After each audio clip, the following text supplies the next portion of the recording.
I will now call on Dean Ramesh to introduce our next speaker. Thank you, Nagma. It's now my pleasure to introduce our keynote speaker for today, Mr. Nicholas Timinskas.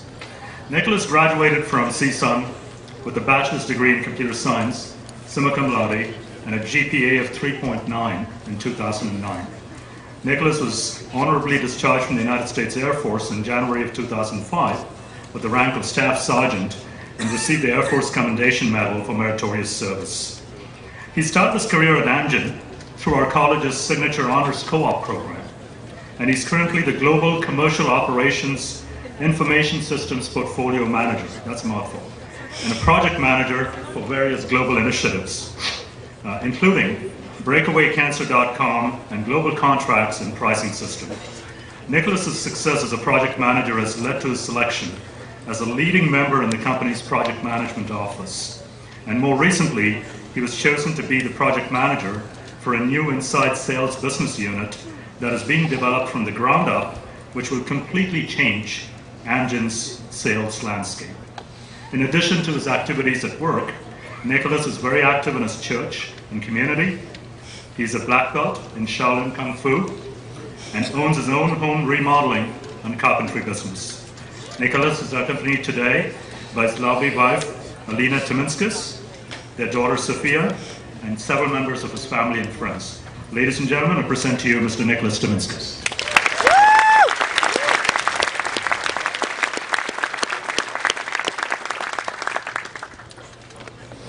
Thank you, Dean Ramesh. Thank you, Interim President Hellenbrand. Thank you to all the members of the Platform Party. And thank you, Class of 2012. Let me just start by saying with all sincerity, congratulations. Just give yourself a hand of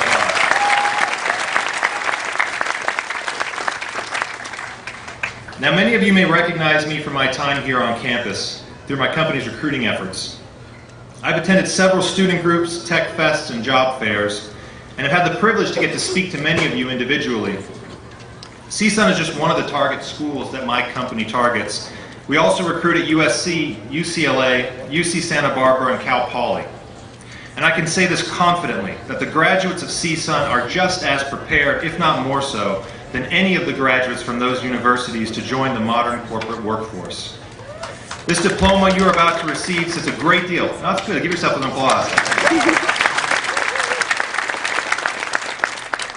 This diploma you're about to receive says a great deal about who you are, and you should be proud to receive it because you've earned it. So congratulations once again on this great accomplishment.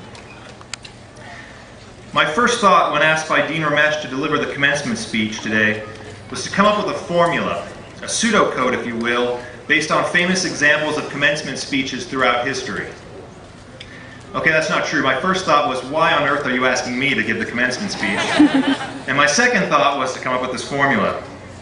And I tackled this just as any professionally trained engineer or computer scientist would tackle any complex and daunting challenge.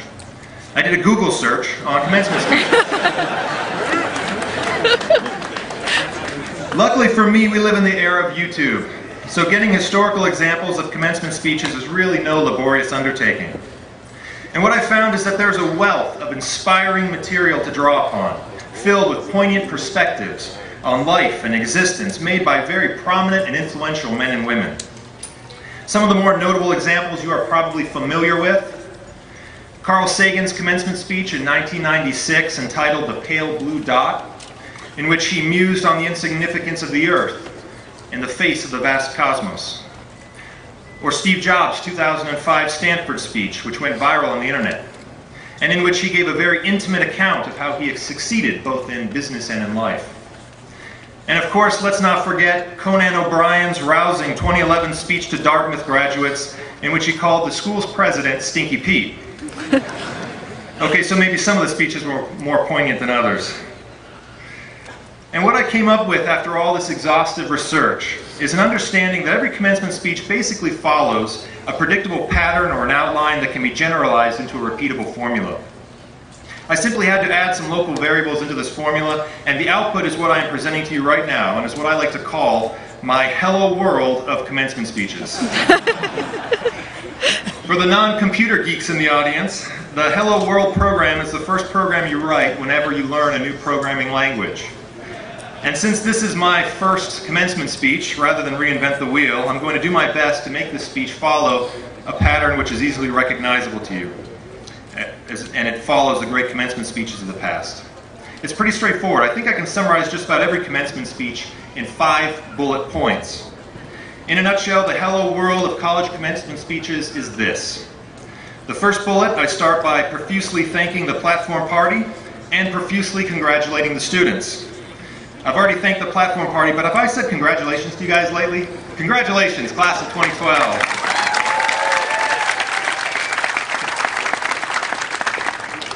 You guys are great. You're so excited to get your degrees. I could probably stand up here and read the operating manual for a TI-81 graphing calculator and I get an applause from you. The second bullet in my hello world of commencement speeches is that I'm supposed to get up here and give a miniature stand-up comedy routine intended to get you laughing and cheering prior to the main message. You know, it's true, Conan O'Brien was just one of a dozen professional comedians that gave commencement speeches last year. The third bullet, I'm supposed to roll off a list of aphorisms and platitudes that focus on themes like following your dreams and never give up and don't be afraid of failure, all of which are interspersed with even more jokes designed to keep your attention and make you forget just how hot and sweaty you are. I follow this up with a fourth bullet, a frightfully intimate and touching personal anecdote about my own past experiences and how they led me to some form of ultimate wisdom. And I finish finally with the last bullet, a final thought which serves as a capstone to your many years in college and is intended to resonate in the forefront of your minds for the rest of your natural-born lives. Well, at least that's the general idea. Since I'm not a stand-up comedian, I'm going to skip the comedy routine and go right into the wisdom portion of the third bullet point. And this is really the meat of any commencement speech, and I pray I do it justice. So, class of 2012, the ultimate wisdom that I have to impart to you is this. Very simply, get wisdom. I'll say it again, get wisdom. The degree you're about to receive is a document that you can carry with you for the rest of your lives, and it declares one irrefutable point about your person. You have knowledge. You've spent 4 years, basically, give or take, 4 years acquiring that knowledge, and that knowledge puts you, as many people here have said, in a very select demographic of about 7% of the world's population with a college degree. But this knowledge and this degree say absolutely nothing about how wise you are. Because wisdom in its purest definition is the proper application of knowledge. The knowledge you've acquired while earning the degree you're about to receive will get you through the door of a good company, and it will set you on your career path, whatever that may be. But it's wisdom that will help you to choose which door you should pass through in the first place. So get wisdom. Seek understanding. What really defines success? Is it how much money you plan to make in your lifetime? Or how far you get up the corporate ladder? You are just starting your career paths now, and there will be course corrections along the way. But nobody should start going down a path unless they know what lies at the end of it, or what the end state even looks like. What lies at the end of your path? Ultimately, knowledge cannot answer these questions. So I say again, get wisdom.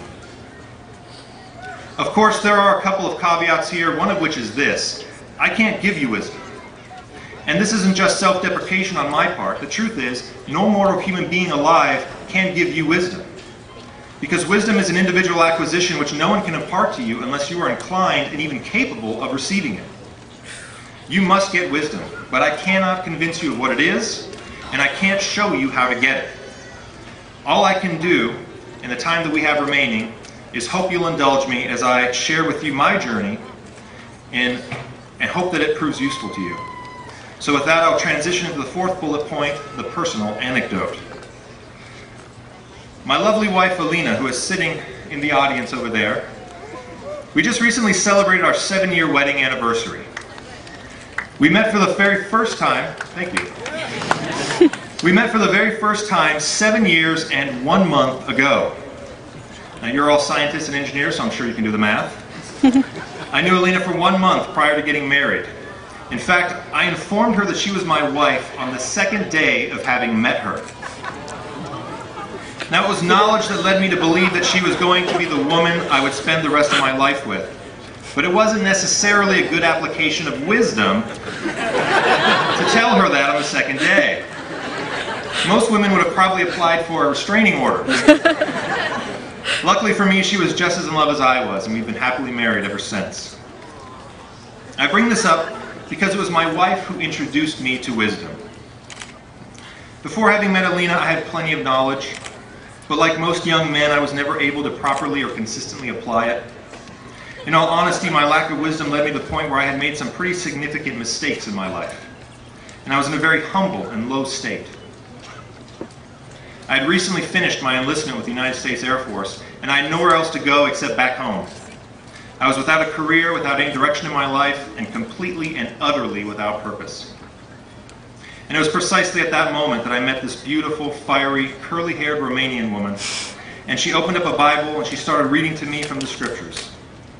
She told me that I was a sinner, that I was not in the right before a holy God, that I had in my addiction to sin and self-worship turned away from God, and I was going to be judged, I was going to hell, and that only through the atoning sacrifice of Jesus Christ, through his death on the cross, could I find forgiveness and eternal life.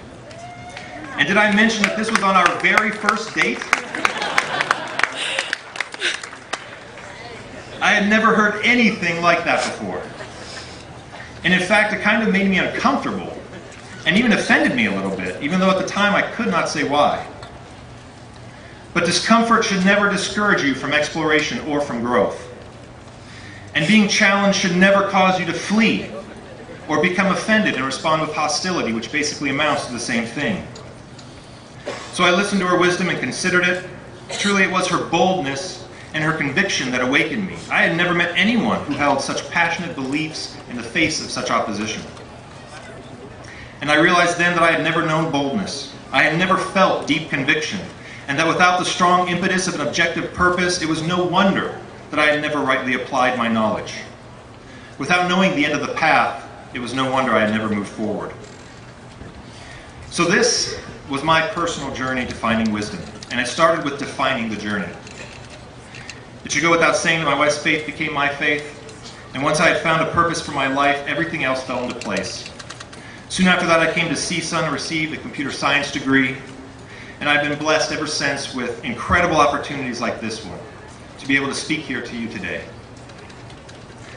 It's my guess that you've never been asked to write a computer program without knowing beforehand the desired output, nor to survey an undefined plot of land, or set up a total station without finding a definitive landmark to gain your bearings. You don't design a mechanical component without understanding how it's going to interact with the rest of the machine. In the same way, when you understand your purpose in life, your place in the universal order, you will truly make the most of the education you've earned and paid dearly for today. So get wisdom and seek understanding. I want to close with a quote from one of the greatest engineers in the history of mankind, a Hebrew king by the name of Solomon. In the ancient world, monarchs, queens, emperors, and potentates would travel for thousands of miles to see his incredible architectural marvels and listen to his unsurpassed wisdom. When these noble and prestigious visitors would call upon Solomon to seek his instruction, this is what he would tell them. Acquire wisdom, acquire understanding. Do not forget nor turn away from the words of my mouth. Do not forsake her, and she will guard you.